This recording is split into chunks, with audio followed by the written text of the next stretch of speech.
नमस्कार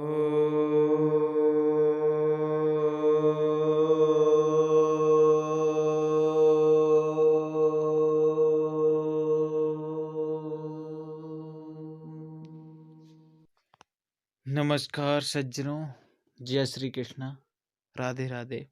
आज हम बात करेंगे त्याग की। तो त्याग 7 प्रकार का हमारे वेद शास्त्रों में बताया गया है। जैसा कि 4 प्रकार का त्याग के बारे में मैंने पार्ट 1 में आपको बताया था।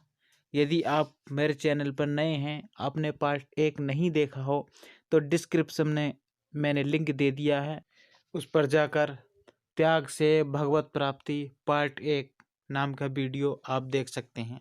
आपको 4 प्रकार के त्याग के बारे में उसमें बताया गया है। बाकी 3 प्रकार के त्याग के बारे में मैं आपको इस वीडियो में बताऊंगा। तो सज्जनों, नंबर 5 पर हमारा त्याग आता है संपूर्ण कर्तव्य कर्मों में आलस्य और फल की इच्छा का सर्वथा त्याग। सज्जनों, जैसे ईश्वर की भक्ति, देवताओं का पूजन, माता पिता आदि गुरुजनों की सेवा, यज्ञ दान तप तथा वर्णाश्रम के अनुसार आजीविका द्वारा गृहस्थ का निर्वाह, शरीर संबंधी खान पान इत्यादि जितने कर्तव्य कर्म हैं, उन सब में आलस्य का और सब प्रकार की कामना का त्याग करना आदि 5वीं श्रेणी का त्याग कहलाता है। 5वीं श्रेणी के त्याग को भी 7 प्रकार से विभक्त किया गया है, जिसमें नंबर 1 में का ईश्वर भक्ति में आलस्य का त्याग, खा ईश्वर भक्ति में कामना का त्याग, गा देवताओं के पूजन में आलस्य और कामना का त्याग, घा माता पिता आदि गुरुजनों की सेवा में आलस्य और कामना का त्याग, अणा यज्ञ दान और तप आदि शुभ कर्मों में आलस्य और कामना का त्याग, चा आजीविका द्वारा गृहस्थ निर्वाह के उपर्युक्त कर्मों में आलस्य और कामना का त्याग, छा शरीर संबंधी कर्मों में आलस्य और कामना का त्याग आदि। 5वें नंबर के त्याग में सबसे पहले आता है का ईश्वर भक्ति में आलस्य का त्याग। सज्जनों, अपने जीवन का परम कर्तव्य मानकर परम दयालु, सबके सुहृद, परम प्रेमी, अंतर्यामी परमेश्वर के गुण प्रभाव और प्रेम की रहस्यमय कथा का श्रवण मनन और पठन पाठन करना तथा आलस्य रहित होकर उनके परम पुनीत नाम का उत्साहपूर्वक ध्यान सहित निरंतर जप करना ईश्वर भक्ति में आलस्य का त्याग है। नंबर ख ईश्वर भक्ति में कामना का त्याग। इस लोक और परलोक के संपूर्ण भोगों को क्षणभंगुर नाशवान और भगवान की भक्ति में बाधक समझकर किसी भी वस्तु की प्राप्ति के लिए ना तो भगवान से प्रार्थना करना और न मन में इच्छा ही रखना तथा किसी प्रकार का संकट आ जाने पर भी उनसे निवारण के लिए भगवान से प्रार्थना न करना, अर्थात हृदय में ऐसा भाव रखना कि प्राण भले ही चले जाएं परंतु इस मिथ्या जीवन के लिए विशुद्ध भक्ति में कलंक लगाना उचित नहीं है। जैसे भक्त प्रहलाद ने पिता द्वारा बहुत सताए जाने पर भी अपने कष्ट निवारण के लिए भगवान से प्रार्थना नहीं की। अपना अनिष्ट करने वालों को भी भगवान तुम्हारा बुरा करें इत्यादि किसी प्रकार के कठोर शब्दों से शाप न देना और उनका अनिष्ट होने की मन में इच्छा भी न रखना। भगवान की भक्ति के अभिमान में आकर किसी को वरदान आदि भी न देना, जैसे कि भगवान तुम्हें आरोग्य करें, भगवान तुम्हारा दुख दूर करें, भगवान तुम्हारी आयु बढ़ावे इत्यादि।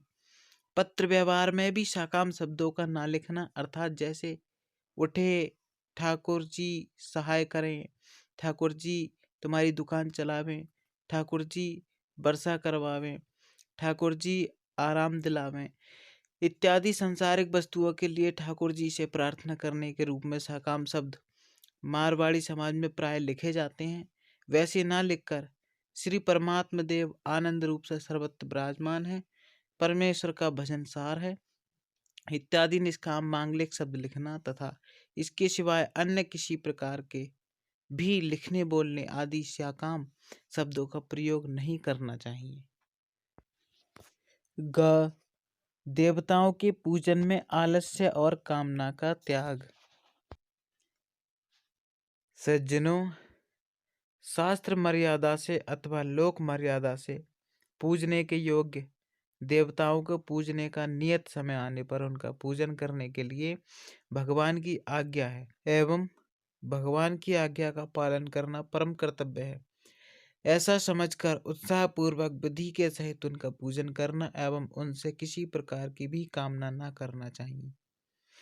उनके पूजन के उद्देश्य से रोकड़, बही खाते में आदि भी साकाम शब्द का न लिखना, अर्थात जैसे मारवाड़ी समाज में नए बसने के दिन अथवा दीप मालिका के दिन श्री लक्ष्मी जी का पूजन करके श्री लक्ष्मी जी लाभ मोकलोदेशी भंडार भरपूर राक्षी रिद्धि सिद्धि करसी श्री काली जी के आश्रय श्री गंगा जी के आश्रय इत्यादि बहुत से साकाम कर्म लिखे जाते हैं।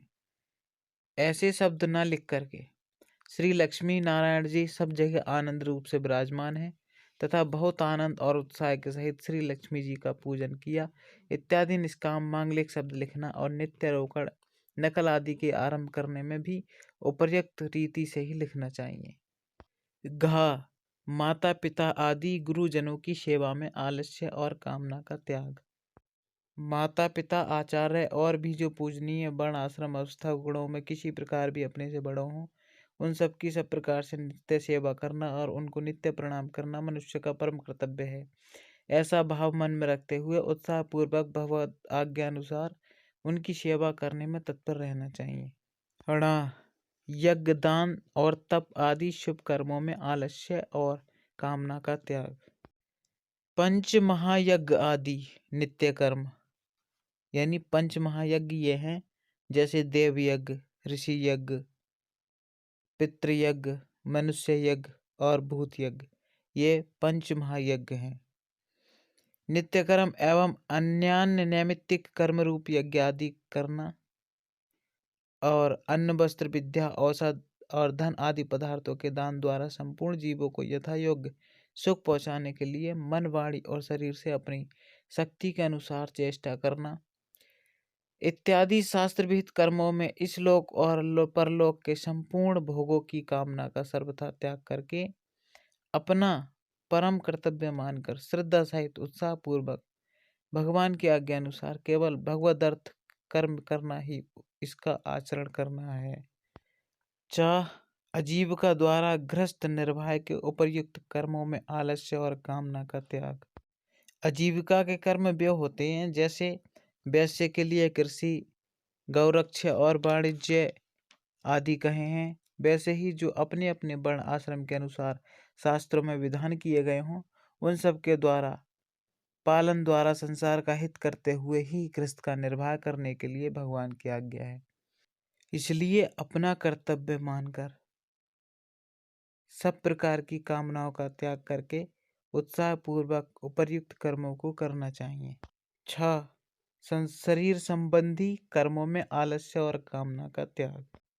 पूर्वोक्त 4 श्रेणियों के त्याग सहित इस 5वीं श्रेणी के त्याग अनुसार संपूर्ण दोषों का और सब प्रकार की कामनाओं का नाश होकर केवल एक भगवत प्राप्ति की ही तीव्र इच्छा रह जाती है।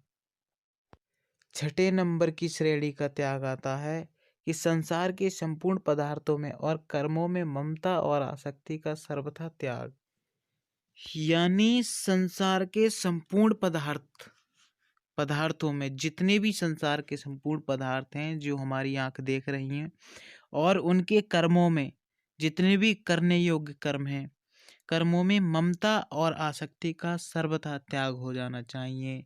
ममता का भी और आसक्ति का भी सर्वथा त्याग हो जाना चाहिए। यही 6ठी श्रेणी का त्याग है। तो धन्यवाद दोस्तों, सज्जनों, नमस्कार, जय श्री कृष्ण, राधे राधे। आशा करता हूँ कि मेरे पार्ट 1 और पार्ट 2 त्याग कैसे किया जाए आपको समझ में आ गए होंगे। सज्जनों, बहुत ही मेहनत के बाद ये दोनों पार्ट तैयार किए गए हैं। इनमें एक एक बोल बहुत ही अनमोल तैयार किया गया है। इससे वीडियो को लाइक करें, शेयर करें, सब्सक्राइब करें और हमारे चैनल से जुड़े रहें इसी प्रकार की वीडियो को देखने के लिए। धन्यवाद, नमस्कार।